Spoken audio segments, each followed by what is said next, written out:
Hello, and welcome back to online English class. So yesterday in our first class, we established some online procedures that we're going to follow throughout the course of the extended cancellation.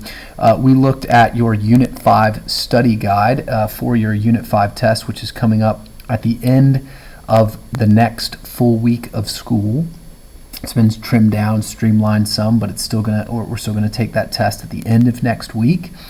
And we also began OTN 8, which is going to be an analysis of the line of reasoning and content of Ellison Durant Smith's speech on the Senate floor entitled "Shut the Door." All right, so before we get into OTN 8, let's quickly run through some brief announcements. All right, first of all, your reading check needs to be emailed to me on Monday. On Monday, not by Monday. I'd prefer it on Monday so my inbox stays relatively organized chronologically. So remember to send me your reading check on Monday for Durant Smith's "Shut the Door" and Clancy's "An Un-American Bill." All right, you need to continue drafting OTN 8. You should finish that by the end of today, all right, which we're going to be working on in class, and make sure you download the attachment to the Unit 5 study guide. All right, if you're in the AP course, you need to make sure that you are completing your Unit 4 progress check, and you also need to go ahead and jump with me into a review of the rhetorical situation, which is going to require you to take a look at your notes from yesterday's lecture. So go ahead and pull those out. Make sure you have access to your textbook on page 1007. Smith's speech, "Shut the Door," is published. So make sure that you go ahead and turn there and you have your textbook.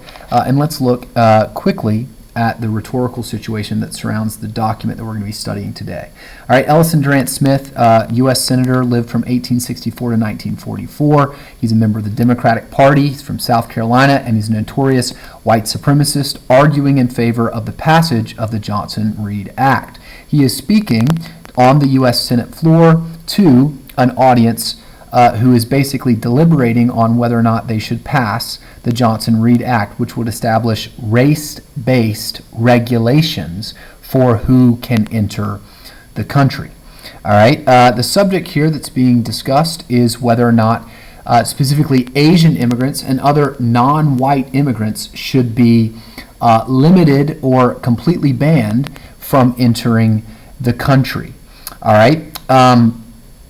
Now, yesterday we talked at length about the context surrounding this conversation and the history of America's immigration policies. But just to quickly summarize, all right, the central issue that is raised is how a regulated border in a democratic society that is meant to protect and affirm the rights of all men, how a border in such a society as ours should be regulated. Okay? So if you are going to have a regulated border, you need to have reasons for why you're shutting the door to certain individuals and opening it to others if you're opening it to others, right? If you're not opening it to anyone, you're not letting anyone in, you have a closed border. We don't have a closed border. We also don't have, like we did in the first century of our history, an open border where you can enter basically at will. All right, an open border, typically you'll have some kind of documentation. They'll know that you're there, but there's no line, there's no waiting list, there's no application. You come and you're granted entrance. Okay, so if you're going to have a regulated border, the basic logic is that you're regulating who enters the country because you're trying to protect your society from outside threats. You're trying to protect your society from overpopulation. You're trying to protect your society from X, Y, or Z, right? Some kind of threat. And so that begs the question, how do we monitor who comes in? How do we define collectively what a threat to our society is that needs to be kept out? Now, there's some obvious answers to that question, like, criminals, terrorists, people who are obviously of ill repute and going to do bad things. All right, but what if the line is not that clear? Okay? How do you establish broad, sweeping pieces of legislation that apply generally to lots of people, not specific individuals, but lots of people, in order to protect the flourishing of your society? Okay? Well, if you're Ellison Durant Smith, you would argue that America should shut its doors to non-white immigrants, that this is the key, the nexus of what it means, of how that border should be monitored. Okay? Non-white immigrants, non-Nordic, non-Anglo-Saxon immigrants pose a significant threat to American social stability, pose a significant threat to American democracy and freedom, Durant argues here. And because of that, all right, essentially, that is his reasoning, because they pose a threat to American social stability, therefore, we should shut our doors to them, all right? Now, let's quickly move on to a summary of Durant Smith's argument, the content of his argument. So turn in your textbook, if you will, to page 1007, and we're going to look together, just kind of, I'm going to offer you an overview of what Smith is saying in the major sections of the document. Okay? So in this first paragraph, Durant just begins by saying that we should shut the door to non-white immigrants. After the First World War, which occasioned quite a lot of immigration to the United States, all right, Europe was ravaged by the First World War, and many economies were devastated. People came to the United States looking for peace, looking for separation from the devastation of the World War, and also ultimately economic opportunity. He basically says that after that influx immigration, the pot almost melted instead of us melting immigrants into the pot. All right, it's just a little turn of phrase. Basically, he's saying that immigration is a threat and we need to stem the tide. All right, the first reason that he gets into here is a practical reason. Okay, we're not getting into blatant racism here quite yet, as Durant reasons that one of the reasons, the first reason that he cites, perhaps the simplest one, that he doesn't even view as very important, is that our natural resources are running out. And so if we have limited natural resources, we have sufficient stock in America to fill up our borders. A congested population is a threat to social stability. So therefore, we should stem the tide of immigration, regardless of race, simply because we just have an overpopulation. Well, Smith doesn't stop there. In fact, he doesn't even say that that's the most important thing that we should be concerned with. In the next paragraph, he goes on to argue that the quote-unquote predominant breed in America, which refers to, all right, white, Anglo-Saxon, people of the Nordic breed, people of the Anglo-Saxon stock, people from culturally and ethnically related to the mother country, England, and Western European culture as a whole, things that we would conventionally associate in America. We kind of call this white culture, right? He basically says the predominant breed in America, this white breed, has shown themselves capable of a direct government of the people. In other words, a democracy. And, all right, and the reason why they're able to do that is because their social, their moral, their religious, their political values have shown, right, that they value the rights of the individual, that they value personal freedom, and that makes them capable of having a democratic government, a democratic, free political system. Okay? He says, if this government shall fail, right, that's something that no American wants to see happen, American democracy fail. Okay? That would undermine the whole purpose of the American system, right? If democracy failed, then it would be because, he reasons, the terrible law of inherited tendency. What he means by that is for those who are non-white, they will inherit the tendencies of their forefathers to live, all right, under the dictation of a master, all right, to live because from time immemorial they have been dominated by dictatorships, by kings, by monarchies, by emperors, that unlike Anglo-Saxons and unlike the free the free white man, right, they have been conquered and treated like savages throughout the course of their history, and so they will bring that inherited tendency with them and ruin our democracy.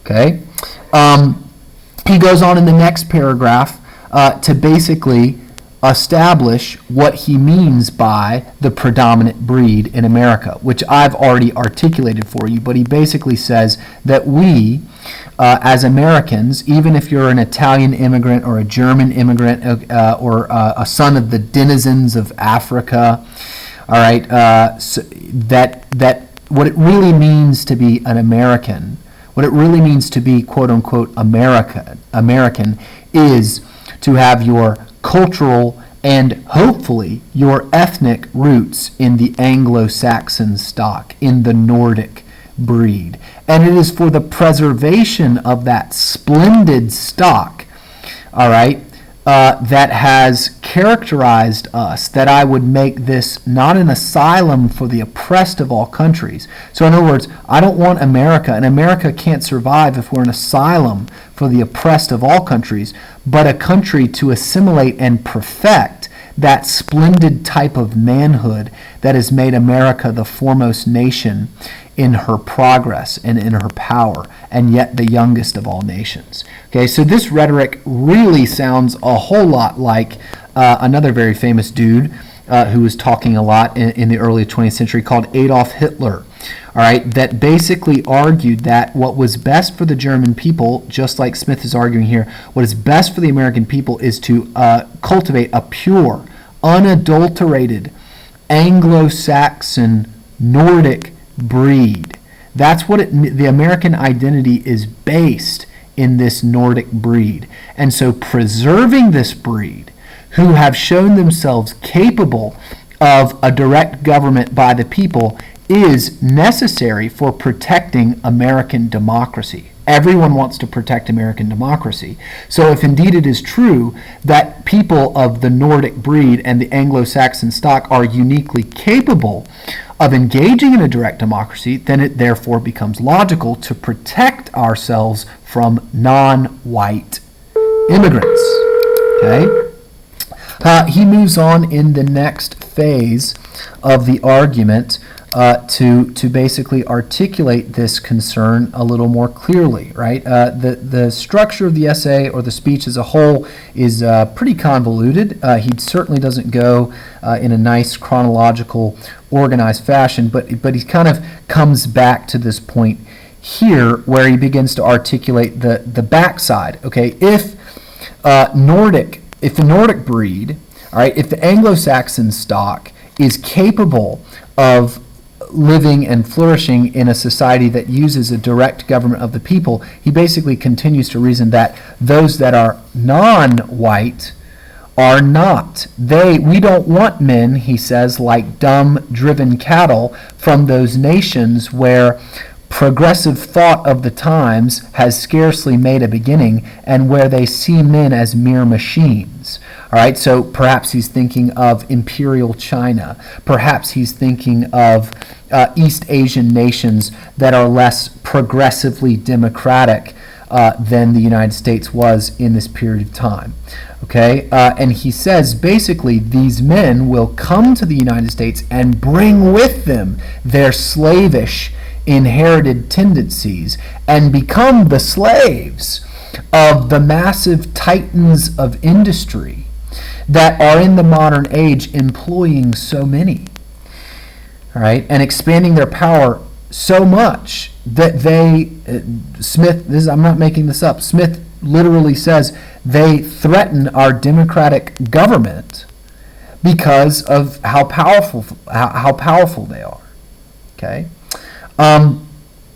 The final phase of the speech moves into kind of this like pathos-soaked appeal to the fact that if we are going to be able to protect our society where the boy in the gutter can look with confidence to the seat of the presidency of the United States. So like, the American dream, the rags to riches. If we are going to protect that kind of society, then we need to, what he says, Americanize. And when he says Americanize, he means to make sure that we protect the American breed, which he's already defined as white, Anglo-Saxon, Nordic. We need to Americanize and refine the citizenship of America to the last degree. In other words, to make sure that ethnic minorities stay minorities and their cultures do not travel across the American border into the United States, and that ultimately, right, they conform to white, Anglo-Saxon, Nordic ways of life and thinking. That's what he means by refining the citizenship of our country. That's what he means by Americanizing, is basically making Americans whiter. Okay? So, let's quickly analyze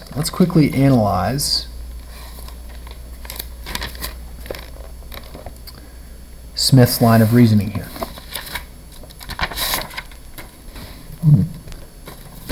So, really simply, that is an articulation of modern white supremacy. Okay, it associates typically the American white nationalist associates Americanness. It adds a racial component to being an American. Being an American is not just a person who has a certain set of ideas, who can look a variety of ways, who can believe a variety of different religions, but has certain foundational beliefs about the rights, the inherent, inalienable rights and equality of all men. That's what an American is, according to our foundational document. What the white nationalist does is it adds a racial component to that. It basically, like Durant Smith just did, says, and you are the white man is uniquely capable of having those beliefs. So protecting ourselves from non-white individuals is a way of protecting those beliefs, right? So let's look at Smith's line of reasoning here quickly before we close. All right.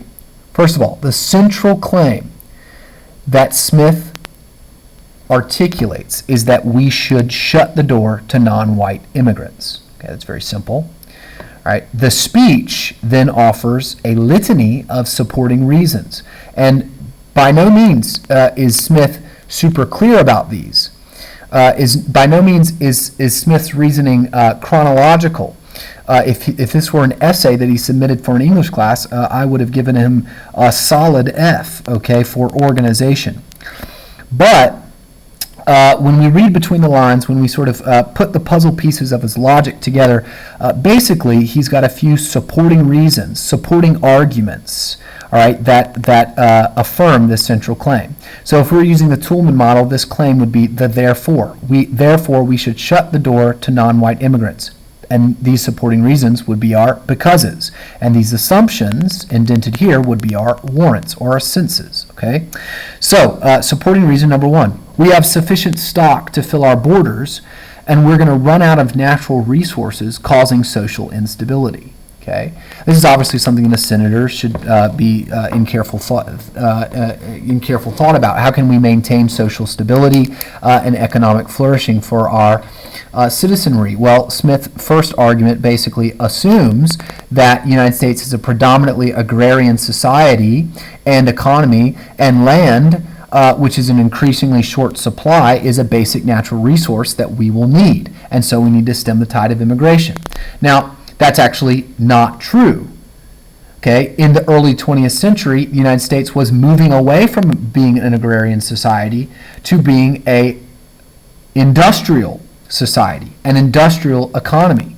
And interestingly, what is better for an industrial economy is more workers, more productivity, higher population, right? If the United States did not have such a huge influx of population in the earliest 20th century, then we would not have experienced such great economic growth during the first half of the 20th century. Now, obviously, the Great Depression aside, but in terms of net wealth, in terms of net GDP growth, right, the United States during the industrial era's national GDP, net wealth, absolutely skyrocketed.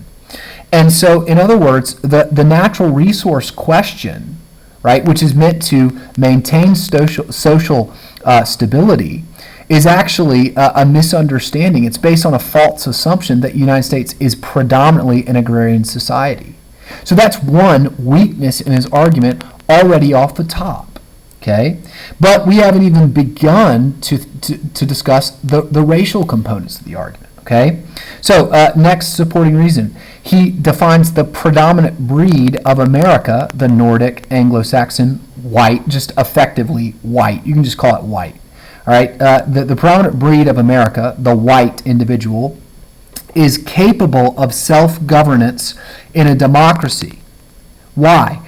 Because, Durant Smith says, because their religion, their philosophy, their moral system illustrates a value of personal freedom and the rights of the individual. These are like foundational values of a democratic government. So the assumption here is that democracies require citizens that value personal freedom and the rights of the individual. Is that a valid assumption? Absolutely. But is this a valid assertion?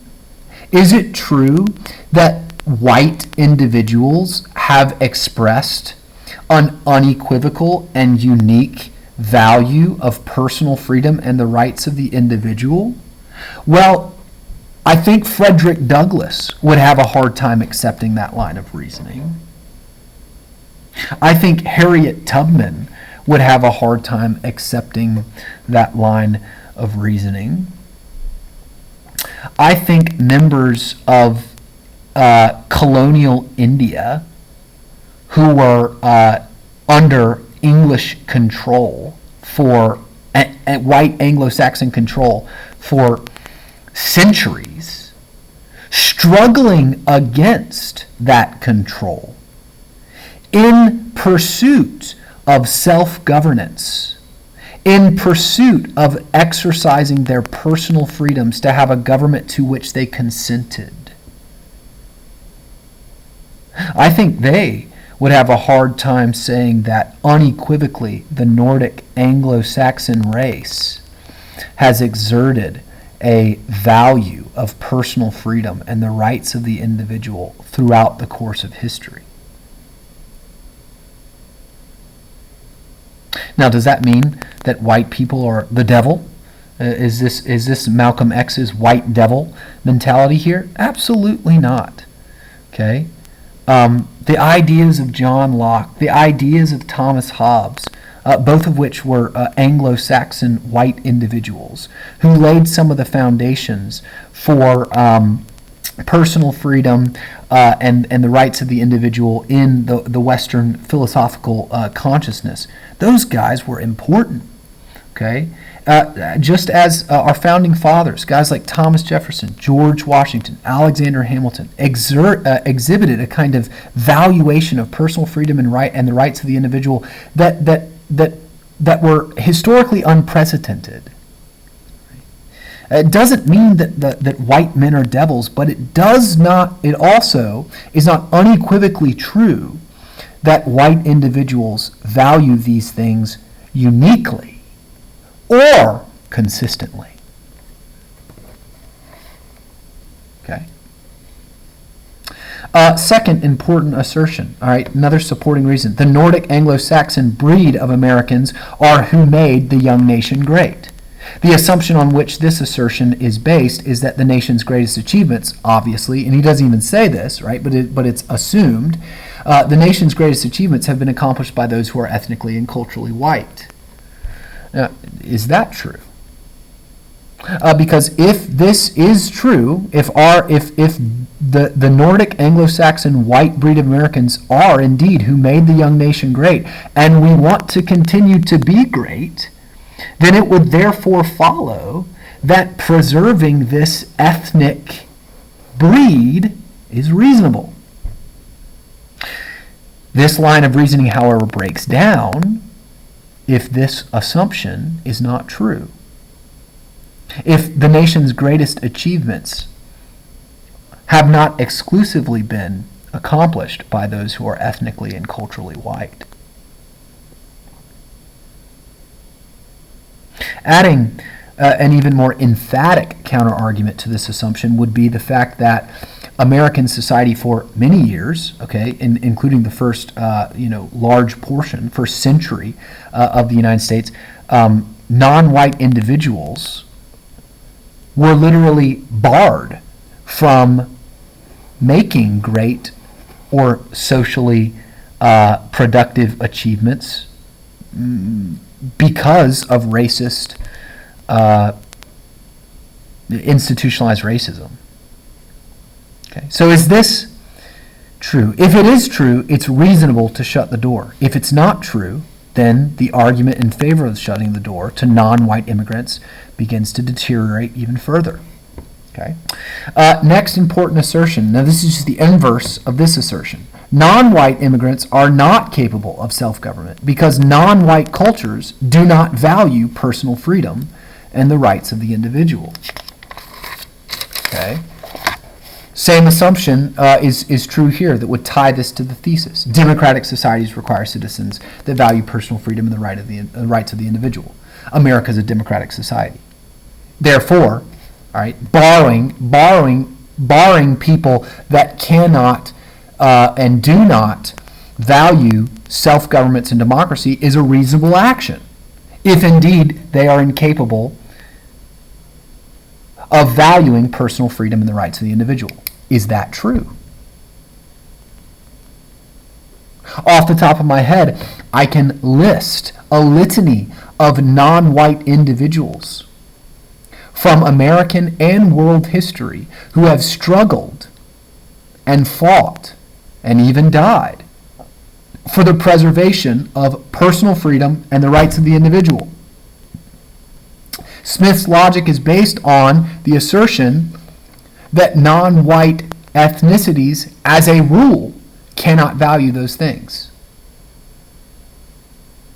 Finally, all right, before we go, he asserts that it's our duty to protect the American citizenry's access to the American dream. That's all the gutter stuff, the gutter boy looking forward with confidence to the American presidency. That's our duty, to protect that kind of dream. It's our duty to protect the dream of the framers of the Constitution, he reasons. Okay? The assumption here is the American government primary role is to protect the well-being and rights of its citizens, protecting them from threats to our society's flourishing. Now, obviously, this is true. That is the duty of the American citizen and the duty of the American Senate and the duty of the American government to protect America's citizenry, access to the American dream, to protect the American citizens' rights promised to them in the Constitution. But are non-white immigrants authentically a threat? Are non-white immigrants authentically something that will deteriorate the American dream? Or is inviting non-white immigrants into the United States affirming the rights not only of Anglo-Saxon men, but of all men and all women? Is that actually the embodiment of the American dream? Is that actually the embodiment of the promises made in the Constitution? Okay. So there is Smith's line of reasoning, if you were to refute this line of reasoning, then you would need to begin to deconstruct the connectivity between Smith's support and Smith's central claim. All right? So mapping it out is the first step to deconstructing. All right? Have a great day. Make sure that you are completing your reading. Make sure that you send me your reading check by Monday, and make sure that you are working on your Unit 4 progress check if you're in the AP course. Have a great day.